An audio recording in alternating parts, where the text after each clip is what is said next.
Hey everyone, welcome back on English Inspiration Club channel, and here we have a new video of English literature related to Anglo-Saxon period, and this is one of the most important period of history of English literature जिसके बारे में आज हम इस class में discuss करेंगे। Important है इस क्लास में जिसमें हम डिटेल्ड ओवरव्यू करेंगे इस पीरियड के बारे में, इस एज के बारे में, एरा के बारे में कि किस तरीके के लिटरेचर लिखे गए हैं इस एरा में, और ये एंग्लो सैक्सन किस वजह से इस एरा का नेम पड़ा है। And after that we will also discuss few important MCQs related to this era Anglo Saxon. तो बिना डिले किए हुए हम जल्दी से स्टार्ट करते हैं अपनी क्लास, और उसके पहले आप सभी के लिए ये जानना जरूरी है कि एंग्लो सैक्सन एज की हम बात करते हैं तो 410 से लेकर के 1066 का जो टाइम ड्यूरेशन था इंग्लिश लिटरेचर में, उसको हम एंग्लो सैक्सन पीरियड के नेम से जानते हैं। तो चलिए सबसे पहले हम जो बात करेंगे, who were Anglo Saxon. Anglo Saxon कौन थे, ये कहाँ से आए थे, इनके बारे में सबसे पहले डिस्कस कर लेते हैं। तो आप सभी जानते हो एंग्लो सैक्सन के नेम से इनका नाम जो पड़ा हुआ है इस एज का, ये जो थे group of farmers and warriors who lives in Britain, Britain में रहा करते थे ये। इसके साथ साथ इसमें जो है 3 ट्राइब्स का इंक्लूजन है। This is the group of 3 tribes, जो कि 3 ट्राइब्स का ग्रुप है जो कि कहाँ से आए हुए हैं, all over from Europe, Europe से आए हुए। They were called Angle Saxon and Jute tribes. ये 3 ट्राइब्स थे जिनके नेम के बिहाफ पे इस एरा को हम एंग्लो सैक्सन एरा बोलते हैं। तो ये तीनों ट्राइब्स जो थे farmer there were farmer and warriors in this tribe, and जो कि अपना एक ग्रुप बनाते हैं, और ये कहाँ रहते हैं, ब्रिटेन में रहते हैं। कहाँ से आए हुए रहते हैं, फ्रॉम यूरोप। आगे हम बात कर लेते हैं इसके बारे में। The Anglo Saxon first tried invading in the 4th century, 4th century के आसपास स्टार्टिंग में इन्होंने कोशिश करी कि इंग्लैंड पे एक तरीके से घुसने की कोशिश करी, लीगल वे में आने की यहाँ पे कोशिश करी, लेकिन उस टाइम पे क्या हुए, ये फेल्ड हो गए। Around 450 AD, the ancient Romans left Britain, and this time Anglo-Saxons were successful. तो यहाँ पे क्या था, एंशियंट रोमन्स जो थे उन्होंने ब्रिटेन छोड़ दिया, क्योंकि इनके वजह से ये यहाँ पे इन्वेट करने की जो फर्स्ट टाइम कोशिश की थी in the starting of the 4th century, वो इनका नाकामयाब रहा।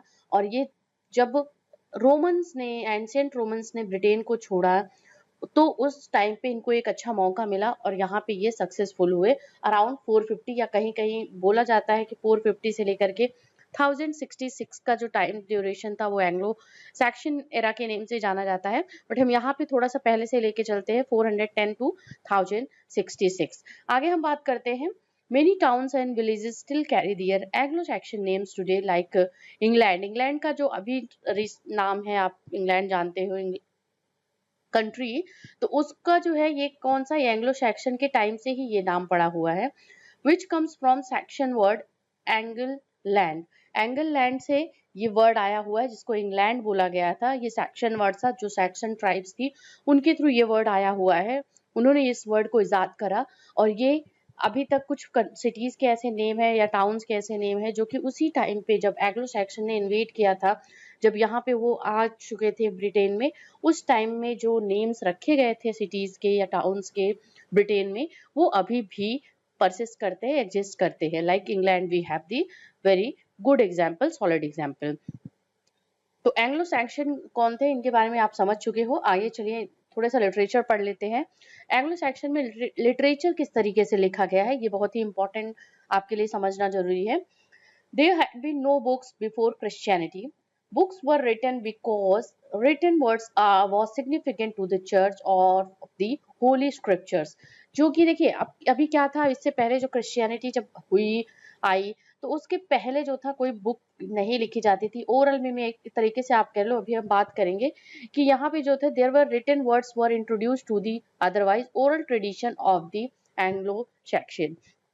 क्या था, एंग्लो सैक्सन के टाइम पे ओरल ट्रेडिशन का एक प्रचलन था, बट कुछ वर्ड्स, कुछ वर्क ऐसे हैं जो कि किस वजह से वो रिटन वे में अवेलेबल है, because of the Christianity, because of the significant, because they that work were very significant to the Christianity, क्योंकि religion was most important, top most things at that time of the Britain. उस time पे जब Anglo Saxon आए तो religion का जो था एक इम्पोर्टेंस थी, एक अलग महत्व था उसका, और वो बुक्स इसीलिए लिखे गए हैं।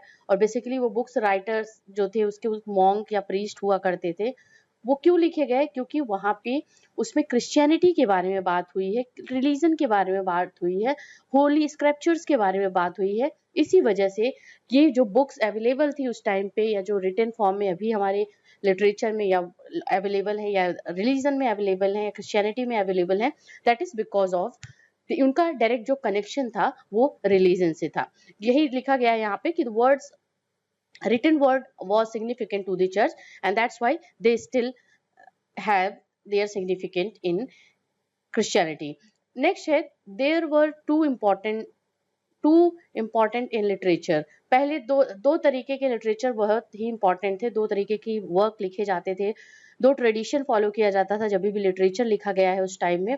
फर्स्ट जो था हीरोइक ट्रेडिशन, जहाँ पे हीरोज को सेलिब्रेट किया जाता था, उनकी हीरोइक स्पिरिट को सेलिब्रेट किया जाता था, ये लिटरेचर इसलिए लिखा गया है। और दूसरा एलेजाइक ट्रेडिशन, एलेजाइक ट्रेडिशन में अभी हम बात करेंगे आगे। तो ये दो तरीके के जो लिटरेचर थे ये बहुत ही इंपॉर्टेंट थे। और हीरोइक ट्रेडिशन की बात अगर हम करते हैं तो हीरोइक ट्रेडिशन में जैसे बात होता है कि हीरो की वो स्पिरिट को एक तरीके से जो कि रिलीजन से, क्रिश्चियनिटी से कनेक्ट करती है, उसको सेलिब्रेट किया जाता था।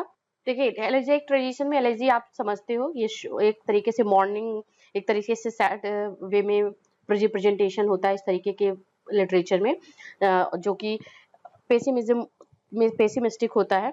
तो यहाँ पे जो एल्जाइक ट्रेडिशन था वो कि जो अभी तक यहाँ पे उसमें जो पोएम्स लिखी जाती थी इस ट्रेडिशन में, they were related to the passing of the earlier times और बेटर टाइम्स के बारे में जो होते थे, उनके उनसे रिलेटेड जो पोएट्रीज लिखी जाती थी वो एल्जाइक ट्रेडिशन में आती है। तो दो इंपॉर्टेंट तरीके के लिटरेचर होते थे, first for was heroic tradition and second was Algaic tradition. Next हम बात करते हैं, the Anglo-Saxon did not believe in afterlife. Afterlife जैसा उनके जिंदगी में कुछ नहीं था, वो उस पर बिलीव नहीं करते थे। जो भी है whatever is now that is the truth, and बाकी के बारे में वो बात नहीं करते थे, बाकी के बारे में वो नहीं सोचते थे। ये एक इम्पॉर्टेंट थिंग है जो कि लिटरेचर के पॉइंट ऑफ व्यू से बहुत ही इम्पॉर्टेंट है कि लोगों का बिलीफ क्या था, लोगों का एक तरीके से माइंडसेट क्या हुआ करता था एंग्लो सैक्सन टाइम में। तो they do not believe in after life. आगे है, most poetry was religious in nature. Yes, सबसे इंपॉर्टेंट थिंग है यही, क्योंकि रिलीजियस नेचर में रिलीजियस थी, इसी वजह से वो रिटन फॉर्म में अवेलेबल थी। This is because most of the literature that was written and preserved was done by monks. Monks मतलब जो क्रिश्चियनिटी चर्च के मॉन्क्स हुआ करते थे, चर्च के प्रीस्ट हुआ करते थे, उनके द्वारा वो लिखे गए हैं और उन्होंने भी उसको संभाल के रखा है।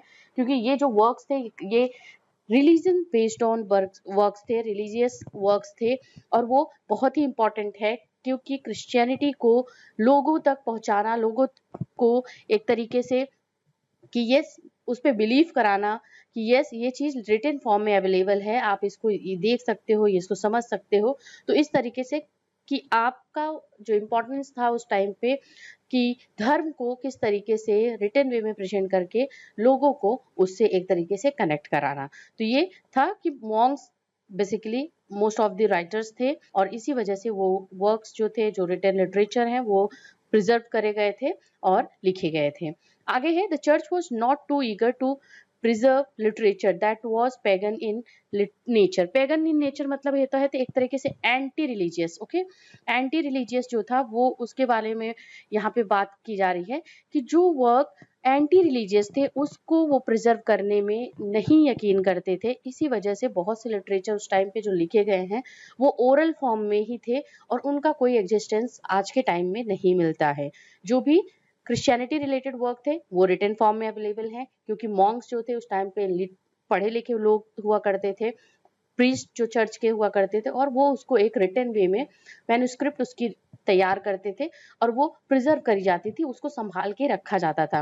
बट यहाँ पे कहा जाता था कि चर्च जो था वो बहुत ईगर नहीं होता था या बहुत ज्यादा ये केयर नहीं करता था कि जो वर्क ऐसे हैं जो कि एंटी रिलीजियस हैं उस पे वो नहीं ध्यान देते थे और उसको वो प्रिजर्व नहीं करते थे। देखिए पैगन का यहाँ पे जो मतलब होता है, मिडिल एजेस में जो था paganism was applied to any non Christian religion, non Christian religion के लिए होता है, मीन्स वो anti Christian religion, okay, anti Christianity की अगर हम बात करते हैं यहाँ पे आएगा anti Christianity and non religious and the term presumed a belief in false god, false god में जो यकीन करते थे उनके लिए है ये पेगन वर्ड बोला जाता है। Non Christianity religion, Christian religion को प्रमोट करते थे, तो इसी वजह से यहाँ पे पैगन लिटरेचर को इम्पोर्टेंस नहीं दी गई। जो लिटरेचर रिलीजियस बेस्ड नहीं थे उस टाइम पे उनको प्रिजर्व नहीं किया गया, उनको एक तरीके से प्रोटेक्ट नहीं किया गया। आगे चलिए हम बात करते हैं कुछ इंपॉर्टेंट वर्क्स की बात कर लेते हैं एंग्लो सैक्सन एरा की। तो सबसे पहले जो हम बात करेंगे वो हम बात करेंगे वनरेबल बीड की इक्लेसियास्टिकल हिस्ट्री के बारे में बात करेंगे, जिसके बारे में यहाँ पे है बीड्स ने लैटिन लैंग्वेज में लिखा है हिस्ट्री ऑफ इंग्लिश पीपल, जो ecclesiastical history of English people. It is a history manuscript written by Bede who was the first historian of Anglo Saxon. Anglo Saxon के हिस्टोरियन थे कि Anglo Saxon की जो culture, tradition, time था, ये जो कुछ उस टाइम पे हुआ है उसके बारे में उन्होंने अपनी इस मैन्युस्क्रिप्ट में लिखा है। बहुत ही इंपॉर्टेंट वर्क है, लैटिन लैंग्वेज में लिखी गई है and the detailed invasion of Julius Caesar and the spread of Christianity was mentioned in that manuscript. Now we have the next one, Kedmon hymn। ये बात हो रही है यहाँ पे कि this is this considered first piece of English literature and the oldest poem. ये poem जो है देखिए यहाँ पे, देखिए एक तरीके से मैन्युस्क्रिप्ट के बारे में बात हुई है। यहाँ पे जो लिखा गया है ये रिटन फॉर्म था, एक प्रोज फॉर्म में है, जो कि वनरेबल बीड की इक्लेसियास्टिकल हिस्ट्री ऑफ इंग्लिश पीपल है। उसमें इन्वेशन के बारे में बात हुई है, Julius seizure and the spread of Christianity के बारे में। बट यहाँ पे ऑन द अदर हैंड हम देखते हैं तो that is the poem work या पोइट्री के बारे में जहाँ पे बात हो रही है। Reflect the importance of creation, tales shepherds tale who had no musical voice but was gifted by an angel. He becomes a monk by being able to enter the monastery due to his heavenly gift and became a founder of Christian school of poetry। देखिए ये देखिए दोनों work में अगर हम बात कर रहे हैं, सब बेसिक जो इम्पोर्टेंट यहाँ पे अभी तक के दो वर्क हमने जो डिस्कस करे हैं related to Anglo Saxon age literature, इसमें सबसे इम्पोर्टेंट क्या आ रहा है, रिलीजन आ रहा है। रिलीजन है तभी ये रिटन फॉर्म में अवेलेबल है हमारे सामने, चाहे हम बीट की हिस्ट्री ऑफ इंग्लिश पीपल की बात कर ले या कैडमोन की हिम के बारे में बात कर ले। नेक्स्ट हम जो बात करने जा रहे हैं द एक्स्टर बुक।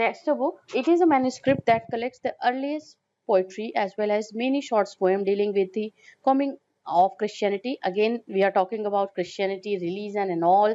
तो किस वजह से ये वर्क सर्वाइव है या उस टाइम पे इनको एक तरीके से संभाल के रखा गया था और अभी तक ही सर्वाइव कर रहा है, because of the most important thing included in all these things, yeah, all these works, that is the Christianity or religion. The most popular poems are Seafarer, The Ruin, Dior, and also includes Anglo-Saxon riddles and elegies। elegies यहाँ पे जो Seafarer की है ये एक important elegical work, elegiac traditional work है जो कि इस टाइम पे लिखा गया है।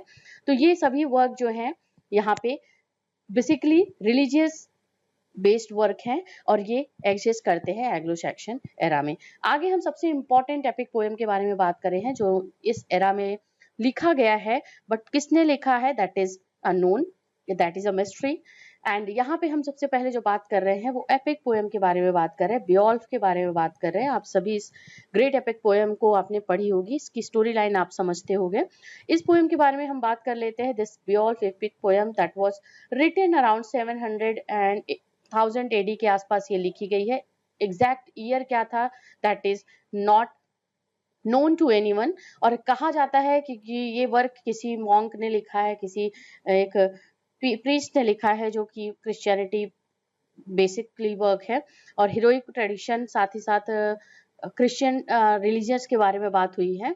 आगे हम जब बात करते हैं इस वर्क के बारे में, it is well known old English poem consisting of 3182 lines. Totally इस वर्क में 3000 अबव लाइन्स हैं and also found as a manuscript telling the heroic life and adventures of Geats king Beowulf. Beowulf की एक warrior life के बारे में बात कर रहा है, उनके अचीवमेंट्स के बारे में बात कर रहा है, उनके एडवेंचर्स के बारे में बात कर रहा है और उनकी हीरोइक लाइफ को डिस्कस करते हुए ये एपिक पोयम लिखा गया है।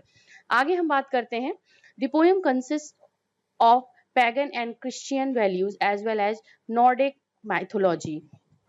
तो ये क्या है, इस बारे में जो बात हुई है वो पैगन वर्क भी, पैगन और क्रिश्चियन रिलेटेड वैल्यूज के बारे में भी इसमें बात हुई है। ये देखिए, इसमें जो नॉर्डिक मैथोलॉजी की बात हो रही है कि यहाँ पे नॉर्डिक जो मिथ, उनके गॉडेसेस है, उनके बारे में वर्क लिखे गए हैं, उनके बारे में इसमें थोड़ी बहुत बात हुई है, जिसमें कि एक तरीके से आप बात कर लो कि जैसे इंग्लिश इस बियोल पोयम में आपने देखा होगा कि इस स्टोरी लाइन में ऐसे बहुत से गॉड्स को दिखाया गया है, साथ ही साथ ऐसे क्रिएचर्स के बारे में बात हुई है जो कि एक तरीके से जो बात करते हैं कि जो हमने मूवीज में देखा है, जैसे एस्गार्ड, जो आपने थॉर मूवी देखी है उसमें आपने देखा होगा कि एस्गार्ड के देवी देवताओं के बारे में बात हुई। तो ये ऑलमोस्ट उसी तरीके से, जो कि एक थंडर के देवता होते हैं, और साथ ही साथ इनकी माइथोलॉजीज को डिस्कस करा गया है इस वर्क में, बियोल एपिक पोयम में। तो ये पोयम क्रिश्चियनिटी, पैगन और नॉर्डिक माइथोलॉजी के बारे में भी बात करती है। इसकी स्टोरी लाइन को हम अलग से डिस्कस करेंगे, बियोल एपिक पोयम के बारे में डिस्कस करेंगे। Now we will discuss important MCQs related to Anglo Saxon era. Let's begin this. तो सबसे पहले क्वेश्चंस यहाँ पे 1, 2, 3 दिए गए हैं। आप इन तीनों क्वेश्चंस का आंसर मुझे दीजिए। सबसे पहला जो क्वेश्चन है स्क्रीन पे, वो है आप सभी के लिए, who wrote ecclesiastical history of English people. ये बुक का नेम है, आपको बताना है ओल्ड इंग्लिश पीरियड में इस बुक को किसने लिखा हुआ है। ऑप्शन ए है Bede, option B Cynewulf, option C King Alfred, या ऑप्शन डी है none of these, none of above. इन चारों ऑप्शंस में जो करेक्ट आंसर है इस क्वेश्चन का, ऑप्शन ये है Bede. Bede is the correct answer, ये हम टिक करेंगे। Ecclesiastical history of English people, ये जो वर्क था ये वेनरेबल वीट का वर्क था, जो कि एंग्लो सैक्सन के एक महान पोएट थे, ग्रेट पोएट थे, ओल्ड इंग्लिश पीरियड से बिलोंग करते थे। अगला क्वेश्चन है number 2, Bede wrote his ecclesiastical history in, किस लैंग्वेज में इस वर्क को लिखा है, ecclesiastical history in of English people. Bede के, वनरेबल बीट के इस वर्क को आपको बताना है कि किस लैंग्वेज में लिखा गया है। लैटिन में लिखा गया है, फ्रेंच में लिखा गया है, इंग्लिश में है या ग्रीक में है। इन चारों ऑप्शंस में से कौन सा करेक्ट आंसर है, जल्दी से आप इस क्वेश्चन का आंसर कीजिए। और इसका जो करेक्ट आंसर है वो है आपका option A. Option A means Latin language में ये वर्क लिखा गया है, वनरेबल बीट का ecclesiastical history of English people. This is the work जो कि लैटिन लैंग्वेज में, क्योंकि उस टाइम पे इंग्लिश लैंग्वेज पॉपुलर लैंग्वेज नहीं थी, इंग्लिश लैंग्वेज का अभी भी उसमें एक तरीके से आप ये कह लो कि उसको रिफाइन होना था, जो कि मिडिल इंग्लिश पीरियड में हुआ है। और ओल्ड इंग्लिश टाइम या एंग्लो सैक्सन टाइम में जो मोस्टली जो लैंग्वेज थी वो लैटिन लैंग्वेज में या ग्रीक लैंग्वेज, फ्रेंच लैंग्वेज में वर्क्स लिखे जाते थे, लिटरेरी वर्क्स लिखे जाते थे। तीसरा क्वेश्चन स्क्रीन पे, आप सभी इसका आंसर करिए। Time line of Anglo Saxon age is, Anglo Saxon age का टाइम ड्यूरेशन क्या था, मीन्स कब से कब तक ये पीरियड था, इसका आंसर करना है। ओल्ड इंग्लिश पीरियड भी यहाँ पे हो सकता है, तो इस क्वेश्चन का आंसर करिए आप सभी। ऑप्शन ए है 450 to 1066, option B 455 to 1010, option C है 400 to 1000, या ऑप्शन डी है नन। इन चारों ऑप्शंस में से जो करेक्ट आंसर आएगा वो हमारा आएगा option A. Okay, option A means 450 to 1066 was the time duration of the Anglo Saxon age, या जिसको हम ओल्ड इंग्लिश पीरियड बोलते हैं हिस्ट्री ऑफ इंग्लिश लिटरेचर में। This was the first period जो कि रिगार्ड किया जाता है हिस्ट्री ऑफ इंग्लिश लिटरेचर में। इंपॉर्टेंट वर्क यहाँ का जो था इस टाइम ड्यूरेशन में लिखा गया था वो ओरली लिखा गया वर्क बियोल्फ था, जो कि बियोल्फ लिखा था, उसके ऑथर का नेम नहीं पता, but that was the epic poem of the old English time या एंग्लो सैक्सन पीरियड। ओके, तो ये 3 क्वेश्चन आप सभी के लिए स्क्रीन पे थे।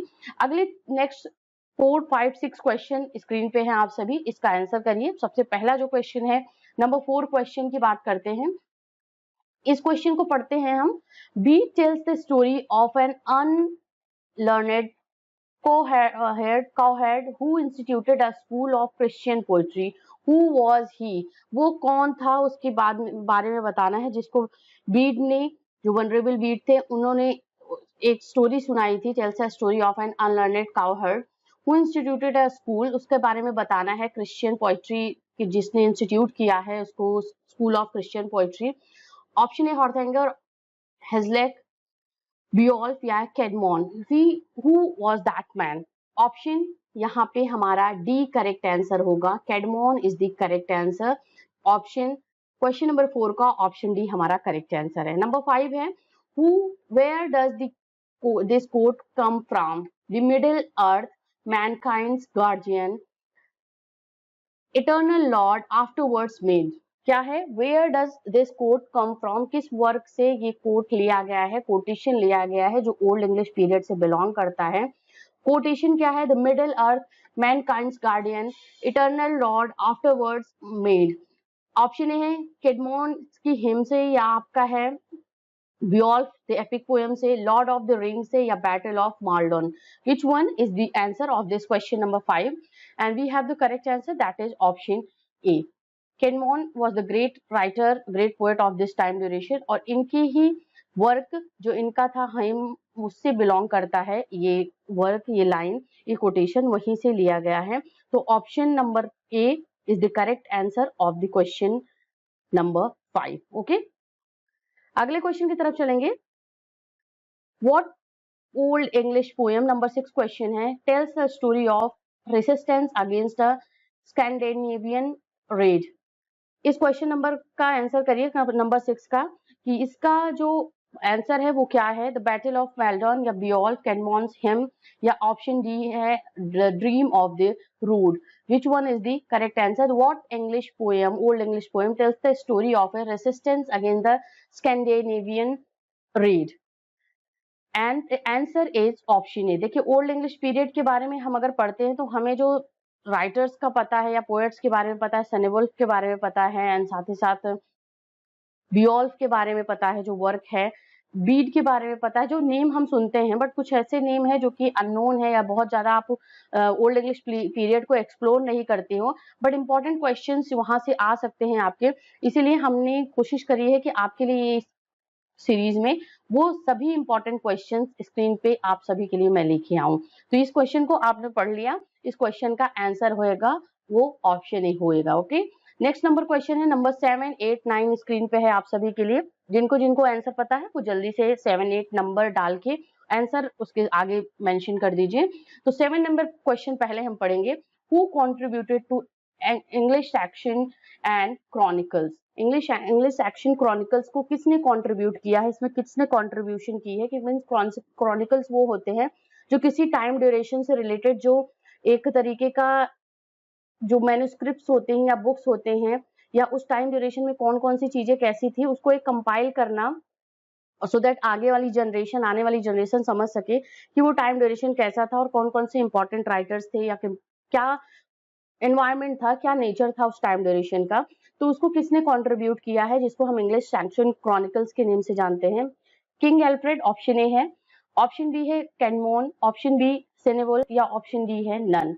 तो इस क्वेश्चन का जो आंसर है वो है हमारा option A, King Alfred. King Alfred was the great, यहाँ पे जो एम्परर थे इस टाइम ड्यूरेशन के, और इन्होंने इंग्लिश सैंक्शन क्रॉनिकल्स पे कंट्रीब्यूट किया है, उसको कंट्रीब्यूशन दिया है, जो कि ओल्ड इंग्लिश पीरियड का एक इंपॉर्टेंट क्रॉनिकल था. नंबर 8 है, यहाँ पे आपका डैश है, is considered the national epic of the England. National epic of England किस वर्क को बोला जाता है इन चारों ऑप्शंस में से? बियोल्फ, द क्राइस्ट, विट्सेट, या नन. ये सभी डिडक्टिव वर्क्स है यहाँ पे, जैसे क्राइस्ट है, विट्सेट, ये डिडक्टिव वर्क्स है, बियोल्फ एक एपिक पोएम है. तो नेशनल एपिक जो है, आंसर आपने समझ लिया होगा, ऑप्शन ए हमारा करेक्ट आंसर है. Beowulf is the considered as the national epic of England. ठीक है, जो कि ओल्ड इंग्लिश पीरियड का एक एपिक पोएम है और इसके राइटर का नेम नहीं पता है. अब नंबर 9 क्वेश्चन की तरफ चलते हैं.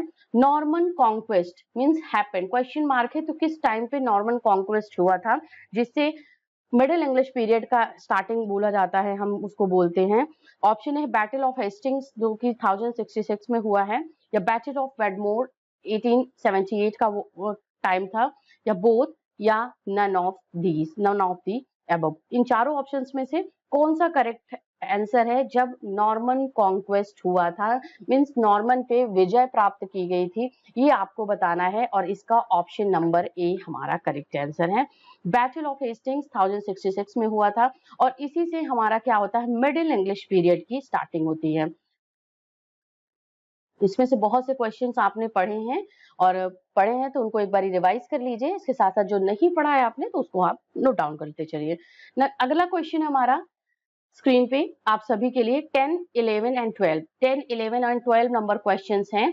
आपको इसका आंसर करना है। नंबर 10 क्वेश्चन है, one of the oldest poems in English Beowulf is written by. Beowulf जो पोएम है, जो कि ओल्डेस्ट पोएम है इंग्लिश की, इंग्लिश लैंग्वेज की, आपको इसको बताना है कि ये किसने लिखा हुआ है, किडमॉन या सिनेवुल्फ, बीड या अननोन। तो इसके जो राइटर का नेम हमें नहीं पता, तो ऑप्शन यहाँ पे डी होगा। The author, the poet of this epic poem is unknown, and that's why option D would be the correct answer. इस क्वेश्चन का ऑप्शन डी हमारा करेक्ट आंसर होगा। अगला नंबर 11 क्वेश्चन है, the three dash tribes came to England in the middle of the 5th century. Germanic tribes थे, या वो French tribes थे, इटालियन ट्राइब्स थे, या ग्रीक ट्राइब्स थे, जो कि इंग्लैंड में middle of the 5th century में आए थे, जिससे एंग्लो सैक्सन एरा का स्टार्टिंग माना जाता है। तो आप मुझे बताइए कि वो 3 ट्राइब्स कहाँ से आए थे जो कि इंग्लैंड में आए थे। तो वो जर्मनिक कंट्री के थे, या आपके फ्रेंच कंट्रीज के थे, या आपके इटालियन कंट्री के थे, या आपके ग्रीक कंट्री के थे। तो आपका आंसर जो होगा वो हमारा होगा यहाँ पे option A. Option A is the correct answer. They were the Germanic tribes, okay, who came to England in the middle of the 5th century. 11 number question का ऑप्शन ए करेक्ट है। Number 12 screen पे है, who is called the father of our English learning. father of our English learning ये किसको बोला जाता है? Bede, Cynewulf, King Alfred, none of these. Answer है ऑप्शन ए। वेनरेबल बीड को हम फादर ऑफ इंग्लिश लर्निंग बोलते हैं, तो यहाँ पे हमारा ऑप्शन ए करेक्ट होगा, दैट इज बीड। ओके, ये हमारा ऑप्शन करेक्ट है। तो अभी तक ने आपने नोट डाउन कर लिया होगा, और सेशन कैसा लग रहा है इसको एक बार शेयर करने के साथ साथ लाइक कर दीजिएगा, कमेंट करके मुझे बताइएगा, और आगे चैनल पे जुड़े रहिएगा इस चैनल पे, क्योंकि आगे इंपॉर्टेंट वीडियोस मिलेंगे आपके। ये प्रैक्टिस सेट हम कर रहे हैं सब, तो हमारा ये जो है एंग्लो सैक्सन एरा से रिलेटेड प्रैक्टिस सेट है। अगला नंबर 13, 14, 15 क्वेश्चन है स्क्रीन पे आप सभी के लिए। आपको इसका आंसर देना है, तो मुझे बताइए 13 नंबर क्वेश्चन का आंसर करिए जो स्क्रीन पे है। One of the principal function of Anglo Saxon poet was to. जो प्रिंसिपल फंक्शंस हुआ करते थे एंग्लो सैक्सन पोएट के, जो उस टाइम ड्यूरेशन में पोइट्रीज लिखा करते थे, उनका जो प्रिंसिपल फंक्शंस था, जो कार्य करने का या पोइट्री लिखने का, वो क्या था? Recite song and tales, option B provide dance music, option C dance only, या ऑप्शन डी नन। और क्या था उस टाइम पे? ओरली पोइट्रीज जो होती थी, बहुत होती थी, एक सुनाया जाता था, जैसे जैसे प्रीचिंग के वे में, टीचर लेसन्स के वे में। तो ऑप्शन ए हमारा करेक्ट आंसर है। जो ओल्ड इंग्लिश पीरियड के राइटर्स थे, पोएट्स थे, उनका क्या काम था? Recite songs and tales. जो कि सॉन्ग्स एंड टेल्स थे उसको रिसाइट करना उनका इंपॉर्टेंट प्रिंसिपल फंक्शन था, क्योंकि उस टाइम ड्यूरेशन में writing was not the popular genre. जो एक था ओरल वे में ट्रांसमिट किए जाते थे जो भी सॉन्ग्स, टेल्स एंड प्रीचिंग्स हुआ करती थी। तो ये इंपॉर्टेंट एंड प्रिंसिपल फंक्शंस थे एंग्लो सैक्सन पोएट के। अगर हम इसके एक फीचर्स की बात करें इस एरा की, तो recite songs and tales was one of the important feature we have related to Anglo Saxon period. Okay, number 14 question, poetry of Anglo Saxon was passed down through what means. जो poetries थी वो Anglo Saxon period की, इस question का कहने का मतलब है नंबर 14 का, जो पोइट्रीज थी एंग्लो सैक्सन पीरियड में वो किस तरीके से पास आउट की जाती थी? पास डाउन थ्रू व्हाट मीन्स, उसका जैसे पोइट्री जो बोलने कहने का वो एक दूसरे के संसाधन था, जो पहुंचाने का एक दूसरे का मीन्स था इम्पोर्टेंट, वो क्या था? Option A oral tradition, option B written, option C both, या ऑप्शन डी नन। अभी मैंने इसका आंसर आपको बताया इस 13 नंबर क्वेश्चन में, क्योंकि ओरली ट्रांसमिट किए जाते थे पोइट्रीज जो होती थी, क्योंकि रिसाइट किया जाता था सॉन्ग्स एंड टेल्स को, तो इसका ऑप्शन ए ही हमारा करेक्ट आंसर होगा। ये हमारा है option A, oral tradition. Okay, number 15 question है, whose ecclesiastical history of English people 731 का ये वर्क है। recounts the history of the church in England, recounts the history of church in England। ये work जो था ecclesiastical history of English people, जो कि church, England की चर्च से रिलेटेड स्टोरी को रिकाउंट करता है, तो वो किसका वर्क है? अभी हमने इसके स्टार्टिंग में ही बात की थी, फर्स्ट नंबर क्वेश्चन था हमारा, तो इसके बिना ऑप्शंस को पढ़े हुए जल्दी से हम आंसर करेंगे, और that is option D, venerable Beed is the correct answer. तो हमारा ऑप्शन डी यहाँ पे करेक्ट आएगा, नंबर 15 क्वेश्चन। नंबर 16 की तरफ चलते हैं, 17, 18, ये स्क्रीन पे रहा आप सभी स्टूडेंट्स के लिए।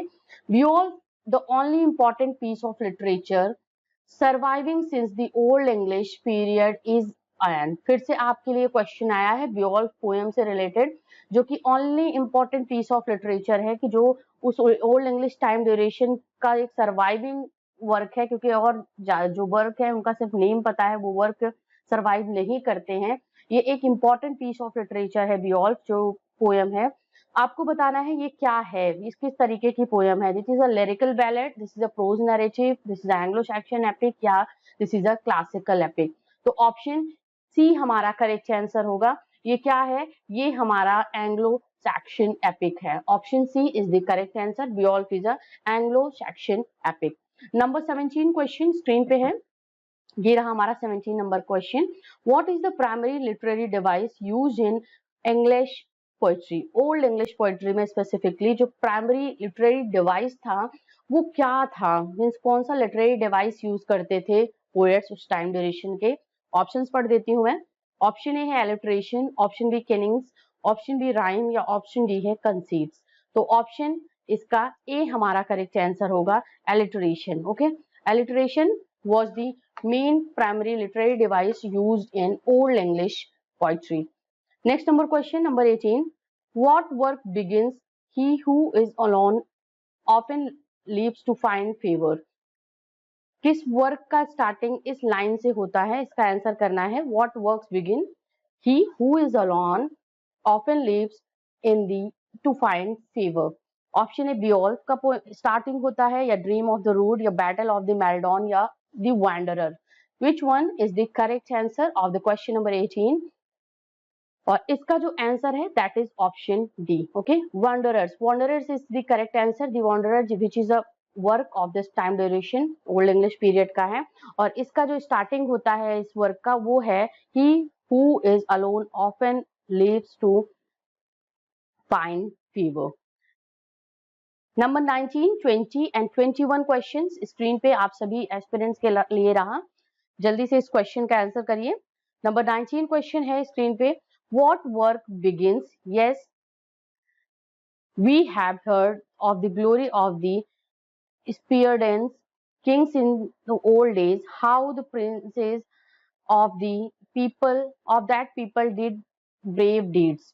किस वर्क की बिगिनिंग इस लाइन से होती है? Beowulf, Battle of Maldon, Dream of the Rood and Wanderer. तो करेक्ट आंसर हमने यहाँ पे दे दिया है आप सभी के लिए। बियॉल्फ का स्टार्टिंग जो होता है इस लाइन से होता है, जो वर्क बिगिन करता है इस लाइन से वो है हमारा Beowulf, the great epic poem of the old English period या एंग्लो सैक्सन पीरियड। और ये लाइन क्या थी? Yes we have heard of the glory of the Spear Danes kings in the old days, how the princes of that period did their deeds। Next number question है screen पे, यहाँ पे who translated Bede's history into English in the Anglo Saxon period? Option A King Alfred, Bede and Caedmon, and D option A यहाँ पे correct आएगा कि Bede की history को, history of ecclesiastical history of English people जो था उसको king Alfred ने ट्रांसलेट किया था इंग्लिश लैंग्वेज में। ये हमारा करेक्ट आंसर होगा। 21 का भी आंसर हमारा जो है वो सी है। क्वेश्चन क्या है? The monster Grendel appears in the poem.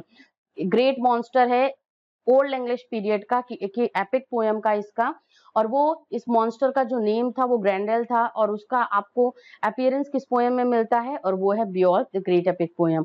और ये बहुत ही फेमस कैरेक्टर है। ग्रैंडेल की बात करते हैं, मॉन्स्टर की बात करते हैं इसके, तो ये बहुत ही फेमस मॉन्स्टर, फेमस कैरेक्टर जो कि बियोल्फ एपिक पोयम से बिलोंग करता है। 22, 23, 24 क्वेश्चन है। 22 क्वेश्चन है, the didactic poem Christ is written by, तो ऑप्शन ए हमारा करेक्ट होगा यहाँ पे, सेनेबल। इसका जो आंसर यहाँ पे दे दिया गया है, answer A is the correct answer. 23 है, Beowulf is based on the story of the, yes option A इसका भी करेक्ट होगा। Monster and a king, monster and king की ये स्टोरी है, ये बर्ड एंड किंग की नहीं, पीपल एंड किंग की भी नहीं है। दिस इज रिलेटेड, जिसकी हमने बात की अभी, ग्रैंडेल जो मॉन्स्टर था वो इसी वर्क में था, बियोल्फ में। तो जो बियोल्फ जो वर्क है वो किस पे बेस्ड ऑन है, that is based on a monster and a king. 24 question है, the poem of the Anglo Saxon period which describes the disappointment of a lover is, कौन सा है, ऑप्शन बी इसका करेक्ट आंसर है, ठीक है। इसका कौन सा आंसर करेक्ट है, option B, complaint of a Deor is the answer, जो कि एंग्लो सैक्सन पीरियड का पोयम था, जो कि डिसअपॉइंटमेंट ऑफ अ लवर को डिस्क्राइब करते हुए ये पोयम लिखी गई है, कंप्लेंट ऑफ डियोर। अगर ऐसे क्वेश्चन आता है आपको तो ऑप्शन बी इसका करेक्ट आंसर होगा। Lover, disappointment of a lover is a poem, old English period का है, जो कि ये डिसअपॉइंटमेंट ऑफ अ लवर जो रिलेट करता है पोयम, वो कंप्लेंट ऑफ डियोर है, that is Anglo Saxon periods poem. तो 22, 23, 24 अभी तक हमने डिस्कस कर लिया है। आगे क्वेश्चन है 25, 26, 27। 25 क्वेश्चन पढ़ देती हूँ मैं। Name the religious poets of the Anglo Saxon period, religious poet के बारे में बताना है। Out of these 4 option, Caedmon, Cynewulf, option C B both A and B, option D none of these में से कौन सा करेक्ट आंसर है इस क्वेश्चन का, कि जो कि रिलीजियस पोएट्स थे, डिडैक्टिक पोएम्स लिखा करते थे, एक धार्मिक पृष्ठभूमि को या धार्मिक जो सब्जेक्ट मैटर था उसको ध्यान करके ऐसी पोएट्रीज लिखी जाती थी। तो उनके पोएट्स का नेम आपको बताना है, वो क्या है एंग्लो सैक्सन के पोएट्स, वो हैं कैडमॉन एंड सेनेवुल्फ। इसलिए हमारा ये जो ऑप्शन सी होगा वो करेक्ट होगा, क्योंकि A and B both are the religious poet, didactic poets of the Anglo-Saxon period. Okay. Number 26 है, at the Battle of the Hastings, Saxon king Harold was defeated by, किसके through इनको defeat किया गया था, जो battle of Hastings हुआ था, कब हुआ था, 1066 में हुआ था, 1066 में ये बैटल हुआ था।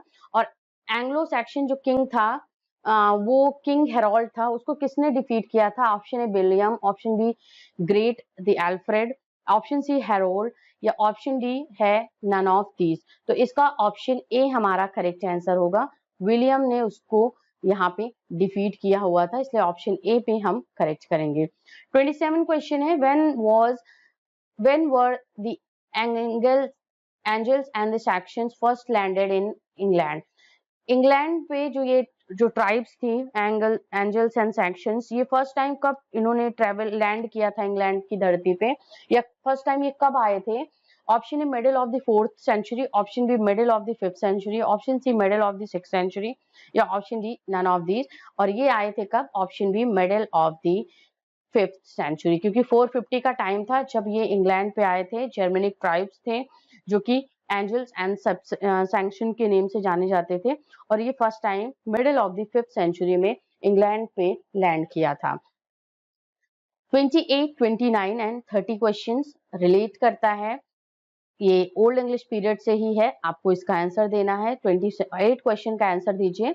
विच was the last of the Saxon kings, last of the Saxon kings कौन थे, उनका आंसर आपको बताना है। Option A Harold, option B Alfred, option C Alfred the great, या नन ऑफ दीज। और इसका आंसर क्या है, option A Harold was the answer, जो कि लास्ट सैक्सन किंग थे। ये सैक्सन जो किंगडम था या जो डायनेस्टी थी उससे बिलोंग करते थे, और दैट वाज हेरोल्ड। ना 29 question, the didactic poem Christ is written by, इस देखिए पोएम का फिर से जिक्र हो गया यहाँ पे। क्राइस्ट पोएम जो थी डिडैक्टिक पोएम थी, रिलीजियस पोएम थी, उपदेशात्मक पोएम थी। एक तरीके से आपको बताना है कि किसने इसको लिखा हुआ है, who is the composer, who is the writer poet of this poem, that is Cynewulf. Option B Bede, option C Caedmon, या ऑप्शन डी है नन ऑफ दीज, और आंसर है option A Cynewulf is the correct answer. Cynewulf एक important और famous writer थे, ये ध्यान दीजिएगा आप सभी। इनसे रिलेटेड वर्क को जरूर ध्यान दीजिएगा, जो कि बियोल के जैसा ही नाम है इसका, सेनेवुल्फ। और ये बियोल जो एक एपिक पोएम है, बट सेनेवुल्फ जो है वो राइटर थे, वो पोएट थे इस टाइम के। तो इम्पोर्टेंट पोएट हैं, मैं यहाँ पे मेंशन कर दे रही हूँ, इनका नेम जरूर ध्यान दीजिएगा, उनका वर्क भी ध्यान दीजिएगा, जैसे Christ is important didactic work of Cynewulf. 30 number question की तरफ चलेंगे। पैगन लिटरेचर इज डैश है यहाँ पे।